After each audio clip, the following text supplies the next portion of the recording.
Kejadian pasal 49 ayat 1 sampai pasal 50 ayat 26.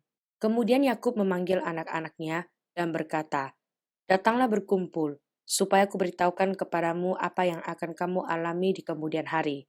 Berhimpunlah kamu dan dengarlah, ya anak-anak Yakub, dengarlah kepada Israel ayahmu. Ruben, engkaulah anak sulungku, kekuatanku dan permulaan kegagahanku, engkaulah yang terutama dalam keluhuran, yang terutama dalam kesanggupan. Engkau yang membual sebagai air, tidak lagi engkau yang terutama, sebab engkau telah menaiki tempat tidur ayahmu. Waktu itu engkau telah melanggar kesuciannya, dia telah menaiki petiduranku. Simeon dan Lewi bersaudara. Senjata mereka ialah alat kekerasan. Janganlah kiranya jiwaku turut dalam permupakatan mereka. Janganlah kiranya rohku bersatu dengan perkumpulan mereka.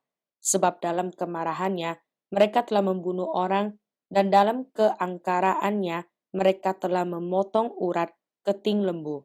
Terkutuklah kemarahan mereka, sebab amarahnya keras. Terkutuklah keberangan mereka, sebab berangnya bengis. Aku akan membagi-bagikan mereka di antara anak-anak Yakub dan menyerahkan mereka di antara anak-anak Israel. Yehuda, engkau akan dipuji oleh saudara-saudaramu. Tanganmu akan menekan tengkuk musuhmu. Kepadamu akan sujud anak-anak ayahmu. Yehuda adalah seperti anak singa.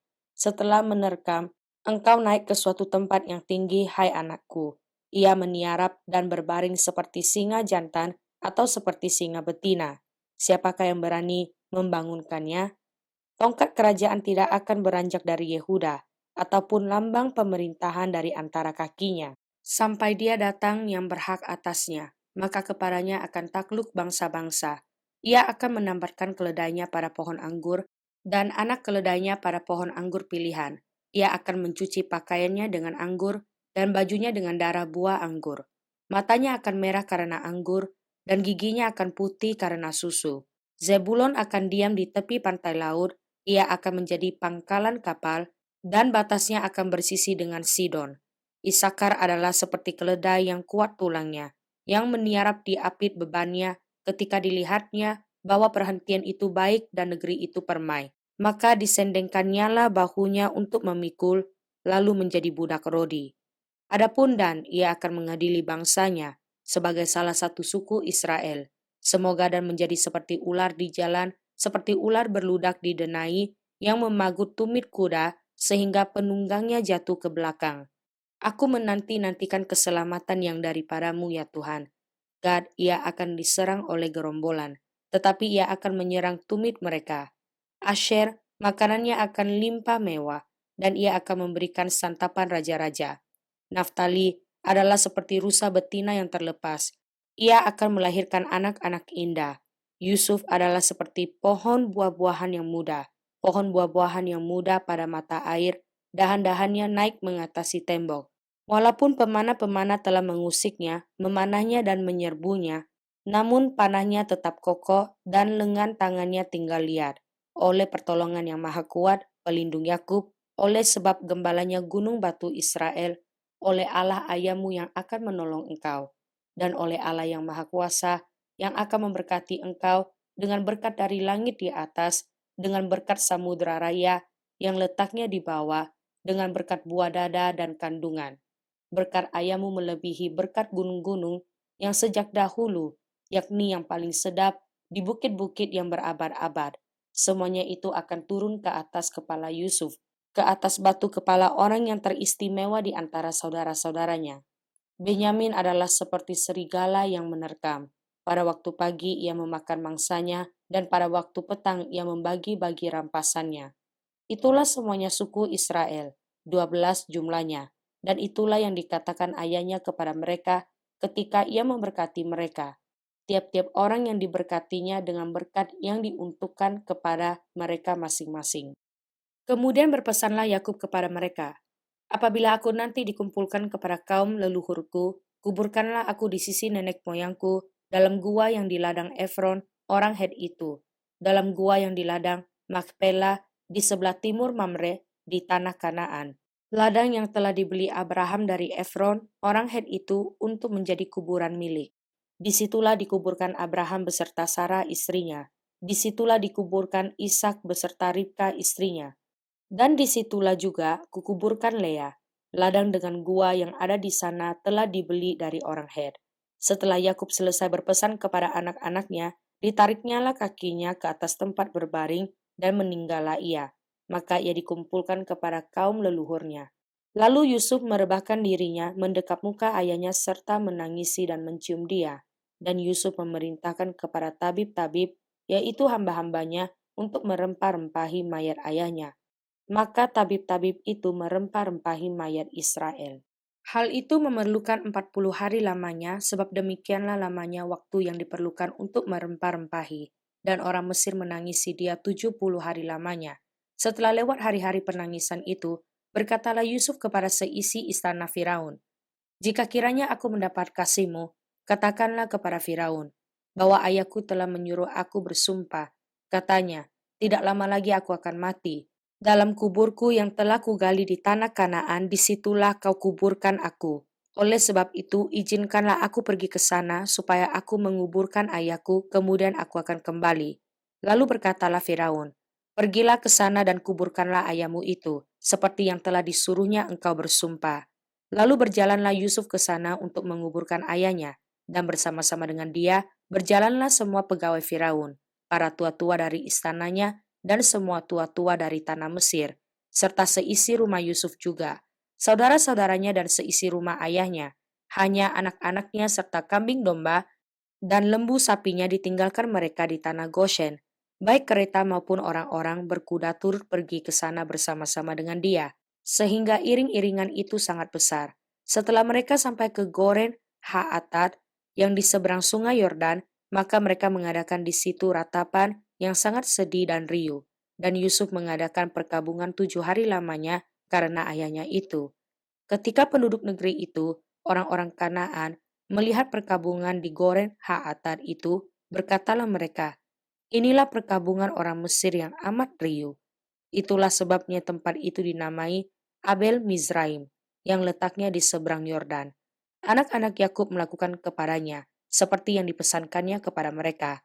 Anak-anaknya mengangkut dia ke tanah Kanaan, dan mereka menguburkan dia dalam gua di ladang Makpela, yang telah dibeli Abraham dari Efron, orang Het itu, untuk menjadi kuburan milik, yaitu ladang yang di sebelah timur Mamre. Setelah ayahnya dikuburkan, pulanglah Yusuf ke Mesir, dia dan saudara-saudaranya, dan semua orang yang turut pergi ke sana bersama-sama dengan dia untuk menguburkan ayahnya itu. Ketika saudara-saudara Yusuf melihat bahwa ayah mereka telah mati, berkatalah mereka, "Boleh jadi Yusuf akan mendendam kita dan membalaskan sepenuhnya kepada kita segala kejahatan yang telah kita lakukan kepadanya." Sebab itu mereka menyuruh menyampaikan pesan ini kepada Yusuf. "Sebelum ayahmu mati, ia telah berpesan, beginilah harus kamu katakan kepada Yusuf, ampunilah kiranya kesalahan saudara-saudaramu dan dosa mereka, sebab mereka telah berbuat jahat kepadamu. Maka sekarang, ampunilah kiranya kesalahan yang dibuat hamba-hamba Allah ayahmu." Lalu menangislah Yusuf ketika orang berkata demikian kepadanya. Juga saudara-saudaranya datang sendiri dan sujud di depannya serta berkata, "Kami datang untuk menjadi budakmu." Tetapi Yusuf berkata kepada mereka, "Janganlah takut, sebab aku inikah pengganti Allah? Memang kamu telah mereka-rekakan yang jahat terhadap aku, tetapi Allah telah mereka-rekakannya untuk kebaikan, dengan maksud melakukan seperti yang terjadi sekarang ini, yakni memelihara hidup suatu bangsa yang besar. Jadi jangan takut, aku akan menanggung makanmu dan makan anak-anakmu juga." Demikianlah ia menghiburkan mereka dan menenangkan hati mereka dengan perkataannya. Adapun Yusuf, ia telah tinggal di Mesir beserta kaum keluarganya, dan Yusuf hidup 110 tahun. Jadi Yusuf sempat melihat anak cucu Efraim sampai keturunan yang ketiga. Juga anak-anak Makir, anak Manasye, lahir di pangkuan Yusuf. Berkatalah Yusuf kepada saudara-saudaranya, "Tidak lama lagi aku akan mati. Tentu Allah akan memperhatikan kamu dan membawa kamu keluar dari negeri ini, ke negeri yang telah dijanjikannya dengan sumpah kepada Abraham, Ishak, dan Yakub." Lalu Yusuf menyuruh anak-anak Israel bersumpah. Katanya, "Tentu Allah akan memperhatikan kamu. Pada waktu itu kamu harus membawa tulang-tulangku dari sini." Kemudian matilah Yusuf berumur 110 tahun mayatnya dirempah-rempahi dan ditaruh dalam peti mati di Mesir. Mazmur pasal 17 ayat 1 sampai ayat 5. Doa Daud. Dengarkanlah, Tuhan, perkara yang benar, perhatikanlah seruanku. Berilah telinga akan doaku dari bibir yang tidak menipu. Daripada mula kiranya datang penghakiman. Matamu kiranya melihat apa yang benar. Bila engkau menguji hatiku, memeriksanya pada waktu malam, dan menyelidiki aku, maka engkau tidak akan menemui sesuatu kejahatan. Mulutku tidak terlanjur tentang perbuatan manusia sesuai dengan firman yang engkau ucapkan. Aku telah menjaga diriku terhadap jalan orang-orang yang melakukan kekerasan. Langkahku tetap mengikuti jejakmu, kakimu tidak goyang.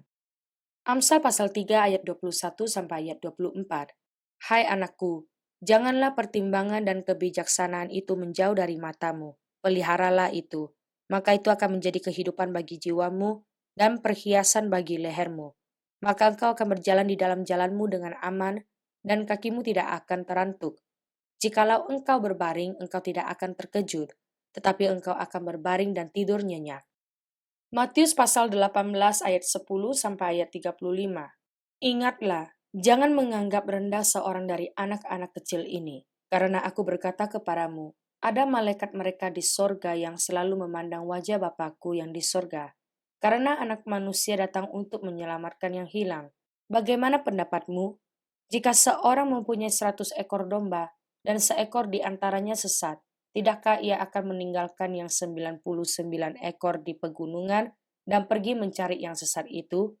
Dan aku berkata kepadamu, sesungguhnya jika ia berhasil menemukannya, lebih besar kegembiraannya atas yang seekor itu daripada yang ke-99 ekor yang tidak sesat.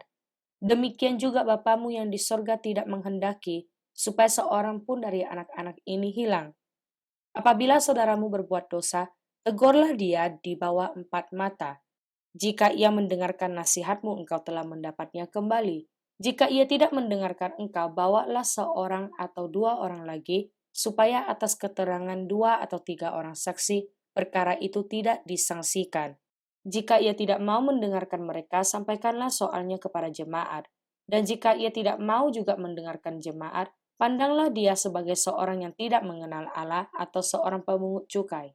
Aku berkata kepadamu, sesungguhnya apa yang kamu ikat di dunia ini akan terikat di sorga, dan apa yang kamu lepaskan di dunia ini akan terlepas di sorga. Dan lagi aku berkata kepadamu, jika 2 orang daripadamu di dunia ini sepakat meminta apapun juga, permintaan mereka itu akan dikabulkan oleh Bapakku yang di sorga. Sebab di mana 2 atau 3 orang berkumpul dalam namaku, di situ aku ada di tengah-tengah mereka. Kemudian datanglah Petrus dan berkata kepada Yesus, Tuhan, sampai berapa kali aku harus mengampuni saudaraku jika ia berbuat dosa terhadap aku? Sampai 7 kali? Yesus berkata kepadanya, bukan, aku berkata kepadamu, bukan sampai 7 kali, melainkan sampai 70 kali 7 kali. Sebab hal kerajaan surga seumpama seorang raja yang hendak mengadakan perhitungan dengan hamba-hambanya. Setelah ia mulai mengadakan perhitungan itu, dihadapkanlah kepadanya seorang yang berhutang 10.000 talenta. Tetapi karena orang itu tidak mampu melunaskan hutangnya, raja itu memerintahkan supaya ia dijual beserta anak istrinya dan segala miliknya untuk membayar hutangnya. Maka sujudlah hamba itu menyembah dia, katanya, sabarlah dahulu, segala hutangku akan kulunaskan. Lalu tergeraklah hati raja itu oleh belas kasihan akan hamba itu, sehingga ia membebaskannya dan menghapuskan hutangnya. Tetapi ketika hamba itu keluar, ia bertemu dengan seorang hamba lain yang berhutang 100 dinar kepadanya. Ia menangkap dan mencekik kawannya itu. Katanya, bayar hutangmu. Maka sujudlah kawannya itu dan memohon kepadanya. Sabarlah dahulu, hutang itu akan kulunaskan. Tetapi ia menolak dan menyerahkan kawannya itu ke dalam penjara sampai dilunaskannya hutangnya. Melihat itu, kawan-kawannya yang lain sangat sedih lalu menyampaikan segala yang terjadi kepada tuan mereka. Raja itu menyuruh memanggil orang itu dan berkata kepadanya, hai hamba yang jahat, seluruh hutangmu telah kuhapuskan karena engkau memohonkannya kepadamu. Bukankah engkau pun harus mengasihani kawanmu seperti aku telah mengasihani engkau? Maka marahlah tuannya itu dan menyerahkannya kepada algojo-algojo, sampai ia melunaskan seluruh hutangnya. Maka Bapakku yang di sorga akan berbuat demikian juga terhadap kamu. apabila kamu masing-masing tidak mengampuni saudaramu dengan segenap hatimu.